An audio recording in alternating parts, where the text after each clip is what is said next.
Hello, my name is Sakina and I am from South Africa. I hold a bachelor's degree in education as well as a bachelor's degree honors in education. I am also TEFL certified. So today I'd like for us to have a small conversation on school choice and privatization. The following few slides will discuss a little about privatization and school choices, particularly in public and private schools. And a few examples will be given based on South African schools as well as schools in China. I currently reside and work in China as an educator, and today I bring us insights about the South African as well as Chinese educational landscape. South Africa is known for its beautiful beaches, resorts, as well as entertainment and many more other things. And because of my love and passion for teaching, I traveled all the way from Africa to Asia, reasonably because I would like to see my students excel and groom them become the better versions of themselves. South Africa, with its 11 official languages, reflects its diverse cultural and linguistic heritage in educational policies as well as practices. South Africa is known for its beautiful beaches, resorts, as well as entertainment and many more other things. Our discussion today is based on schools, school choices, and privatization. Position on school choice and privatization.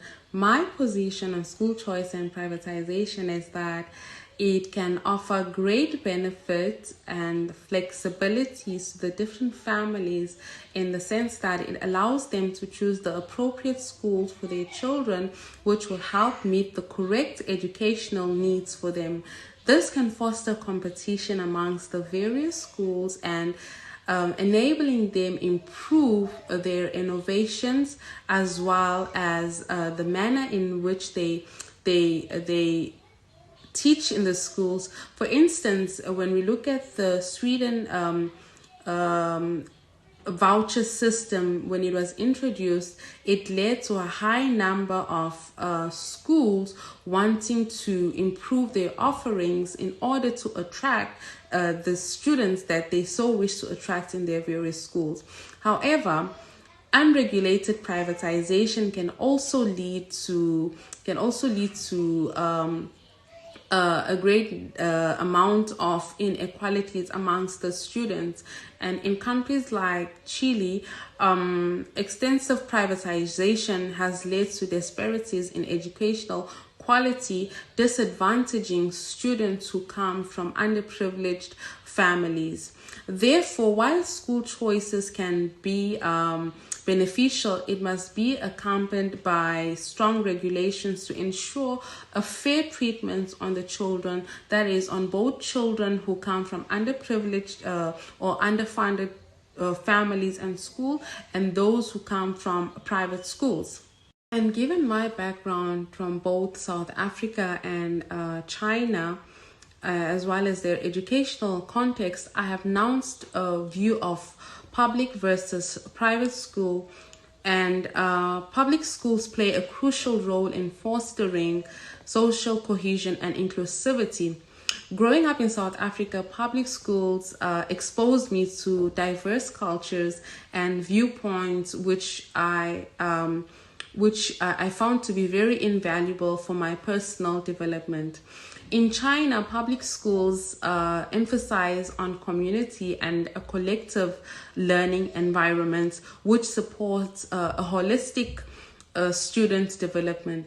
Despite the different resources, the challenges, and dedicated teachers in the public school, they work so tirelessly to provide quality education. Therefore, I would prefer my children to attend a public school because of the level of cohesion that is given to them when attending in a private school. And speaking like from my own experience attending a private school in South Africa, I experienced a high level of cohesion in the level of the education that I received, and also it raised a lot of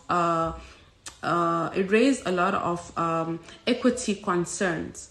Looking at the diagrams in front, there's a differentiation between private and public school, as well as the pros and cons that we are faced with. Some of the pros and cons between private and public school are that in a private school, there's no the teachers don't have to have a teaching certificate, whereas in a public school, a teaching certificate is a must. In a public school, the classrooms are relatively smaller and the number of students are larger, whereas in a private school, the classrooms are larger but the number of students are relatively low. Relevance of the topic today. So relevance of the topic of school choice and privatization is relatively high because it has been an ongoing topic, especially for educational equity and educational quality. The technological advancement highlights disparities between example, Chinese private school versus a Chinese public school. In this infographic, it shows the digital divide in educational technology access. The percentage of students with internet access or with no access, or rather with only dial-up access at home, was higher for American Indian students in Alexa. So we have a 27% number of students who had access to internet compared to a 19% of black students and 17% of Hispanic students, 12% of Pacific Islander students, and another 7% of two or more races, which we are not sure which races we are speaking of, and 7% of the whites and 3% of the Asian race either had no internet access or only dial-up access at home, making it a bit difficult for them to reach the educational needs that are required, educational experiences, as well as allowing for them to be able to make the right educational decisions in the sense that if they have some projects or assignments to do, if they have no internet access, that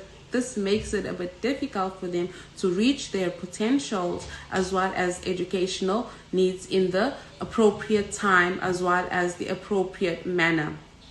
So it is quite a sad thing, because we would expect that all children are able to meet educational needs accordingly in order for them to be able to excel to the next level. Then we have ongoing questions like no to public schools, yes to private schools, no to vouchers, and so forth. Are my children going to graduate? Am I going to graduate? And these are questions that raise a lot of concerns in many families as well as parents, because all they want is the best for their children. They want the best educational background, educational quality, and so on. Examples, we would look at two examples. One of them would be the Swedish voucher system that was implemented, which led to segregation, and the US one, which is the Success Academy charter schools, which improved achievements and faced exclusion concerns. The chart represents the Swedish educational system or the schools, and shows the academics and outcomes as well as the performances from the students based on when the policy was introduced to the schools.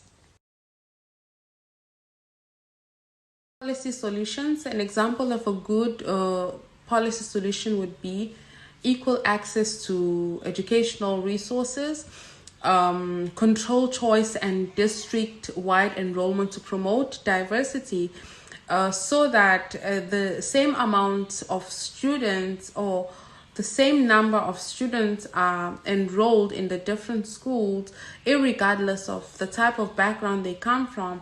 And if we look at the diagram, it illustrates a controlled choice and district-wide enrollment ranging from 100% to 0%, but the highest percentage of people who are in support of this control system are 40%, and strongly support people are between 21 and 26% number of people, and people that oppose the controlled system are between 16 and 20%, and people who strongly oppose this are between 10 and 12%, as well as those who are not sure whether this controlled system should be imposed or not.